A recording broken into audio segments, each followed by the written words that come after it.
నెల 9వ తేదీలోపు రైతు బంధు డబ్బులు వేసి తీరుతామని సీఎం రేవంత్ రెడ్డి తేల్చి చెప్పారు.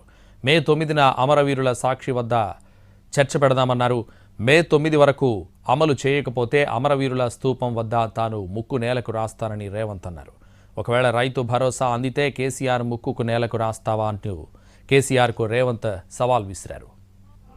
రైతు బంధు పథకం వేస్తలేరని ఓ సన్నాసోడా, సోయలేనోడా, చవట, దద్దమ్మ, దిక్కుమాలనోడా, దివానగా నువ్వు దిగిపోయినాడు మా భట్టి విక్రమార్క గారి చేతిలో 7 లక్షల కోట్ల రూపాయల అప్పుతోని దివాలా తీసిన సంసారం మొత్తం దివాలా తీసి నెత్తి మీద 7 లక్షల అప్పు పెట్టినావు.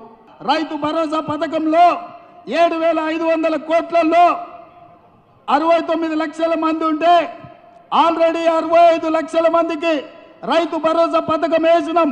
మిగతా 4 లక్షలకు ఈ నెల 8 తారీఖు లోపల ప్రతి చివరి రైతు వరకు ఆఖరి వరకు ఉన్న వాళ్ళకు అందరికీ రైతు భరోసా పథకాన్ని మిగిలిన బకాయిలను చెల్లించే బాధ్యత మాది.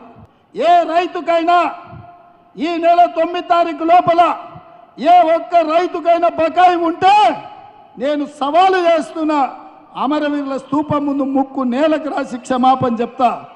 ఒకవేళ అందరు రైతులకు రైతు భరోసా పథకంలో నిధులు వస్తే నీ ముక్కు నేలకు రాసి క్షమాపణ చెప్తావు ఆ చంద్రశేఖర్ రావు అని.